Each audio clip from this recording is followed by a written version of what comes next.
नमस्कार. बालशक्ती मराठीच्या रणनीती कार्यक्रमात तुम्हा सगळ्या प्रेक्षकांचं पुन्हा एकदा मनःपूर्वक स्वागत. आज भारतीय नौदल 1971 सालापासून हा दिन मनवला जातो. काय होतं यामागची नेमकी पार्श्वभूमी आणि आज भारतीय नौदलाची प्रगती नेमकी कशा पद्धतीने आपल्याला बघायला मिळते, त्या सगळ्याचबद्दल आजच्या भागात आपण मार्गदर्शन करून घेणार आहोत. आणि यासाठी बालशक्ती मराठीचे मुख्य संपादक नितीन गोखले स्टुडिओमध्ये उपस्थित आहेत. सर, आजच्याही भागात तुमचं मनःपूर्वक स्वागत. नमस्कार. नमस्कार. सर, नौदल दिन असं आपण ज्या वेळेला म्हणतो त्यावेळेला ऑपरेशन ट्रायडंट आणि आताचं ऑपरेशन सिंदूर, या दोन ऑपरेशनचा आपण प्रामुख्याने जर विचार केला तर या एवढ्या वर्षांमधली नौदलाची प्रगती नेमकी कशी झाली असं तुम्हाला वाटतं? नौदलाची प्रगती बाकी दोन्ही सैन्य दलांच्या पेक्षा थोडीशी हळू आहे किंवा थोडीशी मागे पडलेली असं म्हटलं जरी तरी त्यांचा जो साईज आहे त्या या तिन्ही सैन्य दलांच्या, त्याच्या अनुषंगाने जर बघितलं गेलं तर नौदलाची पण प्रगती जी आहे ती भारतीय लष्कर आणि वायुदल किंवा वायुसेना यांच्या बरोबरीनेच झालेली आहे असं म्हणता येईल. कारण सगळ्यात छोटी सर्व्हिस किंवा छोटं आर्म फोर्स जे आहे तिन्ही अंगांमध्ये ते नौदल आहे. पण नौदलाची भूमिका आणि त्याचं प्राथमिकता भारताच्या राष्ट्रीय सुरक्षेच्या दृष्टीने भरपूर वाढलेली आहे गेल्या 15-20 वर्षात.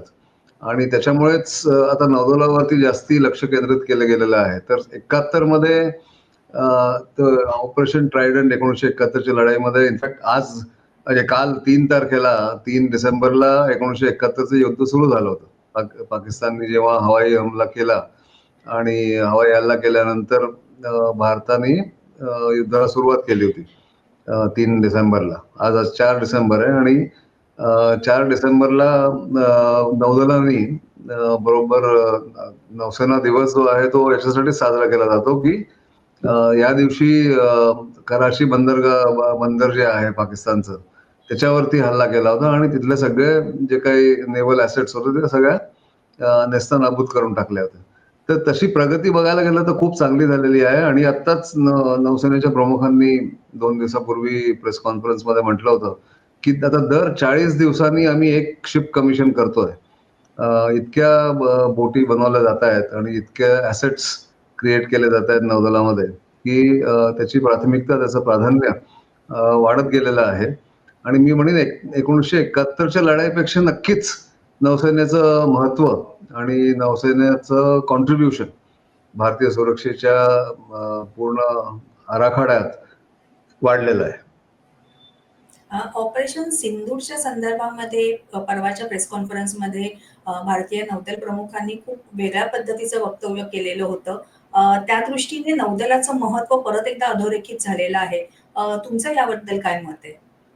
अगदी बरोबर आहे. कारण नौदल जेव्हा आक्रमक होतं आणि आपली जी एक पिक्युलर जॉग्राफिकल लोकेशन आहे, कंडिशन आहे, तर अरेबियन सी मध्ये, अरबी सागरामध्ये जेव्हा अरबी सागराच्या उत्तरेकडे जेव्हा भारतीय नौसेनेची नौदलाची जेव्हा डिप्लॉयमेंट होते, तिथे जेव्हा 200 किलोमीटर दूर कराचीहून जेव्हा ही जहाजं आपली जातात तिथे किंवा तिथे डिप्लॉय होतात, तेव्हा पाकिस्तानचे जे नौदल आहे एकदमच दुर्बळ, त्यांच्या तिन्ही अंगांमध्ये सगळ्यात दुर्बळ तर आहेच, पण भारतीय नौसेनेच्या तुलनेमध्ये ते नौदल अजिबात एकदमच कमजोर आणि इनइफेक्टिव्ह आहे. त्यामुळे जसे भारतीय नौसेनेची जहाजं तिथे गेली 200-250 किलोमीटर दुरीवरती कराचीहून, तेव्हा त्यांचे जे काही जहाज किंवा बोटी बाहेर फिरत होत्या अरबी सागरामध्ये, त्या सगळ्या कराची बंदरात जाऊन बसून राहिल्या. कारण त्यांच्यात तेवढी ताकद किंवा क्षमता नाही आहे की जे भारतीय जेवढी नौसेनेची जहाजं किंवा त्यांचे जे विमानं आहेत MiG-29, तर त्यांचा मुकाबला, त्यांचा सामना करू शकेल म्हणून.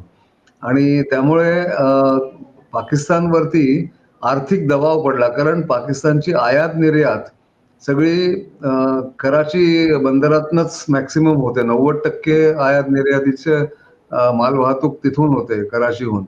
आणि कराची बंदर जेव्हा बंद केलं गेलं किंवा इनऑपरेशनल झालं, तेव्हा त्यांच्या आर्थिक व्यवस्थेवरती अशी ती दोलायमान आहे, त्याच्यावरती हा फरक भरपूर पडला. आणि त्यामुळे जे भारतीय नौसेनेच्या प्रमुखांनी जे म्हटलं ते तत्वतंत अगदी खरं आहे, की तिथे पाकिस्तानवरती दबाव इतका पडला, की हे जर अजून 4 दिवस चाललं असतं, तर पाकिस्तानची अर्थव्यवस्था कोलमडली असती. असं त्यांनी म्हटलं आणि ते खरं आहे. सर सध्याच्या काळामध्ये भारताकडे हिंद महासागरामधला एक अतिशय विश्वासार्ह पार्टनर किंवा भागीदार म्हणून बघितलं जातं. नौदलाची आतापर्यंतची असणारी कामगिरी लक्षात घेता भारताचं हे स्थान किती महत्वाचं आहे असं तुम्हाला वाटतं? अगदी आपण मागच्या एका कार्यक्रमात पण म्हटलं होतं, की भारताची जी भौगोलिक स्थान आहे भारताचं, त्याच्यामुळे आणि भारत एकमात्र असा देश आहे ज्याच्या नावावरती एक सागराचं नाव दिलं गेलेलं आहे, इंडियन ओशन. इंडियाच्या नावावरती इंडियन ओशन आहे. कुठेच जगभरात कुठेच दुसऱ्या देशाच्या नावाने सागर नाहीये. तिथे बे ऑफ बेंगॉल आहे किंवा बे ऑफ मेक्सिको आहे, असं साऊथ चायना सी आहे.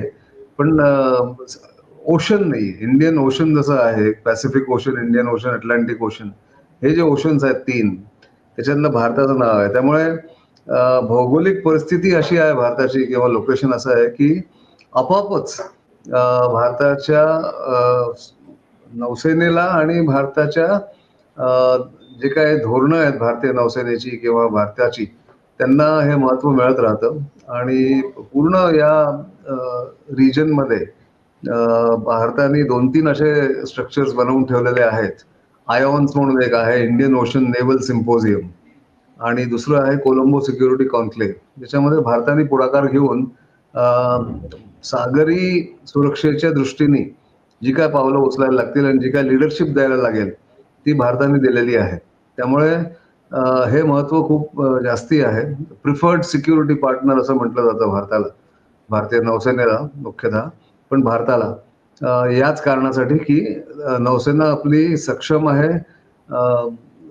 त्याच्यात नवीन नवीन सगळे जहाज ॲसेट्स त्याच्यामध्ये नौसेनेत आहेत. आणि या भागातली ही सगळ्यात मोठी नौसेना आहे. त्यामुळे या 3-4 कारणांमुळे भारताला प्रिफर्ड सिक्युरिटी पार्टनर असं मानलं जातं. सर आपल्या नौदलाचा वेगवेगळ्या देशांमधल्या नौदलांशी असणारा सराव, मग तो पक्षीय असेल, त्रिपक्षीय असेल किंवा विविध देशांनी एकत्र येऊन त्याच्यामध्ये सहभाग घेणं असेल किंवा आता पुढच्या वर्षी आपल्या इथे मलाबार चं सुद्धा आपण सरावाचं आयोजन केलेलं आहे आणि आतापर्यंतचा हा सगळ्यात मोठा सराव असण्याची शक्यता सध्या तरी आपल्यासमोर आहे. हे सगळं बघता तुम्ही या अभ्यासक म्हणून या सगळ्या सरावांचा नेमका काय फायदा आपल्याला होतो असं तुम्हाला वाटतं? की नक्कीच सराव जो असतो तो याच कारणासाठी केला जातो वेगवेगळ्या देशांबरोबर, द्विपक्षीय किंवा मल्टीलॅटरल ज्याला म्हणतात. तर मलाबार म्हणून जो अभ्यास आहे, तो 4 मोठ्या देशांच्या नौसेना नौदलाच्या मध्ये समन्वय कसा साधावा याच्यासाठी केला जातो. त्याच्यामध्ये अमेरिका म्हणजे US, ऑस्ट्रेलिया, जपान आणि भारत, अशा 4 देशांचे नौसैनिक आणि नौसेनेची जहाजं हे एक्सरसाइज करतात आणि पॅसिफिक पासून इंडियन ओशन पर्यंत हा एक्सरसाइज होत असतो. आणि द्विपक्षीय म्हणायला गेलं तर प्रत्येक या भागातल्या सगळ्या देशांबरोबर, अमेरिकेबरोबर, फ्रान्स बरोबर, रशिया बरोबर, सगळ्यांबरोबर भारतीय नौसेना असा अभ्यास करत असते.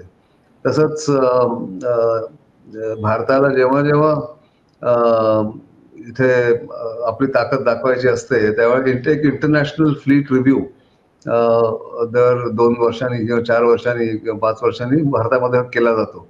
तो यावर्षी वैझागमध्ये विशाखापट्टणमला म्हणजे 2026 मध्ये IFR इंटरनॅशनल फ्लीट रिव्ह्यू असणार आहे. आणि आपला अजून एक एक्सरसाइज आहे, एक्सरसाइज मिलन म्हणून. एक्सरसाइज मिलन जे आहे ते पूर्वी अंदमान निकोबार बेटांच्या तिथे व्हायचं. ते आता परत गेल्या 2 वर्षापासून विशाखापट्टणमला व्हायला लागलं. ते दर 2 वर्षांनी होतं. याच्यामध्ये पूर्ण जगभरातल्या नौसैनिक येतात, त्यांचे लीडर्स येतात आणि त्यांची जहाजं येतात. तर मागच्या वेळेसच्या एडिशनमध्ये 2 वर्षापूर्वी म्हणजे 2024 मध्ये जवळजवळ 45 देशांची जहाजं तिथे आलेली होती. त्या एक्सरसाइज मिलनमध्ये.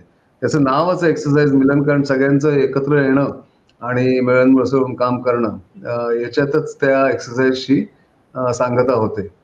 पण त्याच्यामध्ये का केलं जातं असं? कारण इंटरऑपरेबिलिटी ज्याला म्हणतात, की एकमेकांची पद्धती समजून घेणं, एकमेकांचं काम करण्याचं, कार्य करण्याची जी शैली असते, ती समजून घेणं, बरोबर संपर्क ठेवणं म्हणजे रेडिओवरती, आणि जसं डिझास्टर रिलीफमध्ये ह्युमॅनिटेरियन असिस्टन्स आणि डिझास्टर रिलीफ या 2 गोष्टींसाठी समन्वय जर असेल, तर कामं लवकर होतात. तर त्सुनामी जेव्हा 2004 मध्ये झाली होती, डिसेंबर 2004 मध्ये, तेव्हापासून भारतीय नौदलाला महत्त्व त्याचं खूप वाढत गेलं. आणि आता श्रीलंकेमध्ये एवढं मोठं जे एक पूर्ण त्यांचं इन्फ्रास्ट्रक्चर ध्वस्त झालेलं आहे. सायक्लोन, मला वाटतं दिलीत असं नावाचं सायक्लोन आहे त्याच्यामध्ये. फर्स्ट रिस्पॉन्डर, सगळ्यात पहिल्यांदा रिस्पॉन्स कोणी केला असेल तर भारतीय नौसेनेने केला. कारण तिथे INS विक्रमादित्य, भारताचं जे जहाज आहे मोठं, ते तिथेच होतं. आणि त्यांच्यावर प्रत्येक जहाजावर भारतीय नौसेनेच्या एक रिलीफ ब्रिक म्हणतात त्याला. ब्रिक म्हणजे खरी ब्रिक नाही किंवा वीट नाही, पण एक असं सामग्री जी असते ती अशी एकत्र केलेली असते डिझास्टर रिलीफसाठी. टेंट्स, औषधं, food packets, ready to eat meals, असं सगळं. आणि रस्ते बनवण्यासाठी सामग्री किंवा लोकांना वाचवण्यासाठी जे काय हत्यारं लागतात ती, ते सगळं त्याच्यात त्या प्रत्येक जहाजावरती हे तैनात असतं. तर जसा तिथे नाश झाला त्या सायक्लोनमुळे, आणि मग आपले हेलिकॉप्टर्स, त्या जहाजावरती हेलिकॉप्टर्स असतात. लोकांना रेस्क्यू करणं, त्यांना आणणं, हे नौसेनेने सुरू केलं. आणि मग हळू-हळू भारतीय वायुसेना त्याच्यात सामील झाली. तर IPKF नंतर एवढा मोठा डिप्लॉयमेंट श्रीलंकेमध्ये झालेलं नव्हतं कधीच. IPKF म्हणजे इंडियन पीस कीपिंग फोर्स 1987 ते 90 श्रीलंकेमध्ये युद्ध करायला गेला होता. यावेळेस शांतीच्या वेळेस लोकांच्या मदतीला म्हणून गेलेलं ही सगळ्यात मोठी डिप्लॉयमेंट होती. एअरफोर्सनी मोठी आपली जहाजं पाठवून भारतीय मुळाचे किंवा भारतात श्रीलंकेहून येणाऱ्या पर्यटकांसाठी विशेष फ्लाइट्सचं आयोजन केलं. आणि त्याच्यात नेव्ही तिथे ग्राउंडवरती होती आणि एअरफोर्स जाऊन त्यांना घेऊन आलं. या सगळ्याचा जो एक गुडविल निर्माण होतं आपल्या या रिजनमध्ये, त्याचा फायदा आता नौदलाच्या या कार्यामुळे दिसून येतो.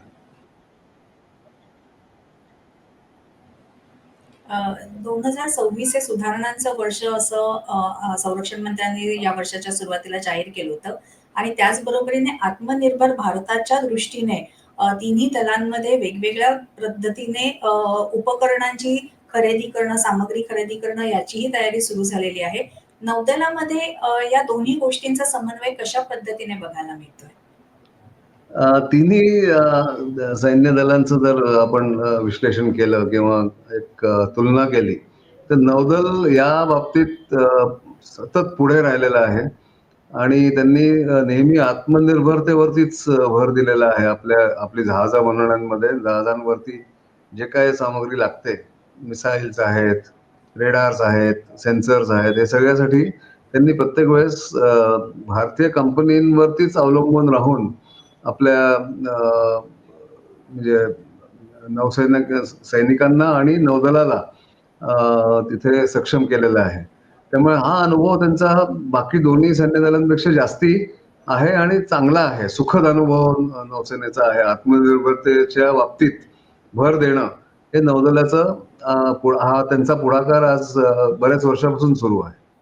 सर, आज भारतीय नौदल दिन आपण साजरा करतो आहोत. नौदलाने तिरुवनंतपुरम इथे सर्वसामान्य जनतेला सुद्धा आपल्याकडे किंवा नौदलाची कामगिरी नेमकी काय आहे हे दाखवण्यासाठी म्हणून वेगवेगळ्या ठिकाणी जे त्यांचं आयोजन केलं जातं कार्यक्रमांचं, त्यातलाच हा एक भाग म्हणून आजच्या कार्यक्रमाचं तिथेही आयोजन झालं. सामान्य जनतेला सुद्धा नौदलातली जहाजं, त्यांच्यामध्ये असणारी विमानं, हेलिकॉप्टर्स नेमकी कशा पद्धतीने काम करतात, त्यांचं कार्य कसं चालतं, हे अत्यंत जवळून बघायला मिळालं.